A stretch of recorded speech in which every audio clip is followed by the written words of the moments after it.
Bismillahirrahmanirrahim. Assalamualaikum warahmatullahi ta'ala wabarakatuh. Kami dari kelompok 5 akan menyampaikan materi kami yang berjudul Konsep Pertumbuhan Populasi dalam Kehidupan Real dalam materi Perkuliahan Ekologi Hewan.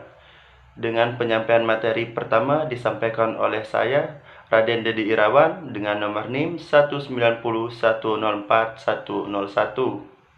Pemateri 2 akan disampaikan oleh Nana Kurnia dengan nomor NIM 170104065 dan pemateri terakhir disampaikan oleh Saudari Nur Laila dengan nomor NIM 190104114. Konsep pertumbuhan populasi dalam kehidupan real mencakup 1. Pertumbuhan populasi, 2. Dinamika populasi, 3. Populasi manusia. Pertumbuhan populasi. Pertumbuhan populasi adalah pertumbuhan jumlah penduduk dalam suatu wilayah dan waktu tertentu. Pertumbuhan penduduk merupakan keseimbangan yang dinamis antara kekuatan-kekuatan yang menambah dan yang mengurangi jumlah penduduk. Kalau kita perhatikan secara signifikan pada bagian tersebut, di sini ada kelonjakan peningkatan. Pertumbuhan geometrik dan eksponensial. 1. Pertumbuhan geometrik. Laju pertumbuhan penduduk geometrik merupakan laju pertumbuhan yang menggunakan asumsi bahwa laju pertumbuhan penduduk sama setiap tahunnya. 2. Pertumbuhan eksponensial. Pertumbuhan penduduk eksponensial merupakan laju pertumbuhan yang menggunakan asumsi bahwa pertumbuhan penduduk berlangsung terus-menerus akibat adanya kelahiran dan kematian setiap waktu. Baik, selanjutnya yaitu pertumbuhan sigmoid atau kurva berbentuk X adalah kurva pertumbuhan populasi pada lingkungan yang terbatas. Pada bentuk sigmoid ini, populasi bertambah perlahan-lahan. Mula-mula pada fase pembentukan lebih cepat, tetapi hal ini lambat laun akan perlahan-lahan atau berangsur-angsur melambat karena hambatan lingkungan yang meningkat sampai tingkat keseimbangan atau terpelihara. Pengaruhi dinamika penduduk yang pertama yaitu kelahiran. Kelahiran adalah angka yang menunjukkan kelahiran per 1000 penduduk per tahun. Faktor yang kedua yaitu kematian atau mortalitas. Mortalitas di sini kebalikan dari natalitas tadi, yaitu angka yang menunjukkan kematian per 1000 penduduk per tahun. Faktor yang terakhir yaitu perpindahan atau migrasi. Migrasi adalah perpindahan penduduk dari suatu tempat ke tempat yang lain. Ini yaitu dinamika penduduk. Yang pertama yaitu dinamika dispersal. Dinamika dispersal merupakan komponen dinamika populasi yang menjamin kelangsungan jangka panjang populasi dan jenis hewan. Dispersal merupakan perpindahan hewan dari tempat kelahirannya ke tempat yang baru untuk hidup dan bereproduksi. Dinamika yang kedua yaitu metapopulasi, di mana metapopulasi merupakan kelompok populasi yang secara spasial terpisah dari jenisnya yang sama dan berinteraksi pada beberapa tingkatan. Baik, selanjutnya saya akan menjelaskan permasalahan yang timbul akibat dari pertumbuhan populasi atau kepadatan penduduk itu sendiri. Yang pertama, di slide yang kami tampilkan di sini ada permasalahan lingkungan. Baik, teman-teman, lingkungan pemukiman yang sehat merupakan salah satu indikator dalam menilai atau mengetahui tingkat kesejahteraan masyarakat di bidang ekonomi sosial. Pencemaran lingkungan kebanyakan disebabkan oleh berbagai jenis sampah, baik itu sampah dari sisa-sisa kegiatan sehari-hari seperti sampah organik maupun anorganik. Jadi bisa kita simpulkan di sini bahwa jikalau pertumbuhan populasi atau penduduk itu mengalami peningkatan yang signifikan atau berlebihan, maka produksi sampah di muka bumi ini pun akan mengalami peningkatan pula.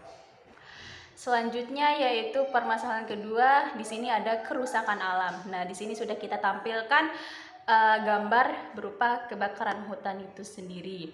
Jadi, pertumbuhan populasi ini bisa menyebabkan terjadinya banyak aktivitas pabrik atau industri. Kemudian ada pembakaran hutan yang berakibat pada pencemaran udara sampai pada tahap yang tidak baik bagi kesehatan khususnya pernafasan kita. Kerusakan hutan juga disebabkan oleh ekspansi pertanian atau produksi kayu, menciptakan kelangkaan hasil hutan dan mengurangi kemampuan hutan untuk menghasilkan barang dan jasa ekosistem. Jadi di sini juga tergantung dari manusianya sih, karena di sini sekarang juga banyak manusia yang melakukan penebangan hutan secara liar, sehingga hutan-hutan di Indonesia khususnya itu sudah mengalami kelangkaan dari hasil produksinya itu sendiri. Kemudian kerusakan alam ini juga bukan atau tidak hanya berdampak pada tumbuhan, akan tetapi juga pada kelangsungan hidup hewan itu sendiri. Selanjutnya permasalahan seperti berkurangnya pasokan air. Nah, di sini teman-teman bisa melihat ya, slide yang sudah kami tampilkan ini, yaitu terjadinya kekeringan. Jadi teman-teman sekalian, pertumbuhan populasi merupakan faktor kunci yang mempengaruhi pasokan air dan sanitasi. Populasi yang terus berkembang semakin banyak menyebabkan terjadinya gangguan terhadap air bersih. Populasi air meningkat baik secara kuantitas maupun secara kualitas. Selain itu, penurunan kualitas air juga dapat terjadi pada daerah aliran sungai. Besarnya jumlah penduduk meningkatkan pada kebutuhan untuk terjadinya kesediaan air bersih. Kemudian langsung saja kita ke permasalahan selanjutnya, yaitu alih fungsi lahan. Nah, teman-teman bisa melihat sendiri ya, di sini sudah kami tampilkan gambar berupa proses alih fungsi lahan. Ya, biasanya di sini terjadi di persawahan seperti itu. Jadi yang awalnya tempat atau wilayah itu merupakan sawah, tempat orang bertani, bercocok tanam dan lain sebagainya, maka dialihkan untuk dijadikan sebagai pemukiman seperti itu. Yang nantinya juga akan menjadi wilayah perkotaan. Nah, teman-teman sekalian, pertumbuhan penduduk menjadi penyebab utama dari hilangnya kawasan pertanian dan kawasan lingkungan alami, yang kemudian juga akan memberikan ancaman terhadap kondisi keanekaragaman hayati dan ancaman pengurangan produktivitas pertanian itu sendiri. Jadi di sini selain dari lahan yang dialihfungsikan menjadi pemukiman, jadi bisa kita simpulkan bahwa produksi pertanian juga akan terpengaruh di sini, akan berkurang seperti itu karena sedikitnya lahan yang tersedia. Baiklah teman-teman sekalian, itulah tadi penjelasan dari kelompok 5 mengenai konsep pertumbuhan populasi dalam kehidupan real atau kehidupan nyata. Jadi sedikit saya tekankan kembali bahwa di sini ada 3 poin penting yang kami bahas, yaitu yang pertama pertumbuhan populasi, yang kedua dinamika populasi, dan yang ketiga populasi manusia. Jadi lebih dan kurangnya kami mohon maaf. Wabillahi taufik wal hidayah. Wassalamualaikum warahmatullahi wabarakatuh.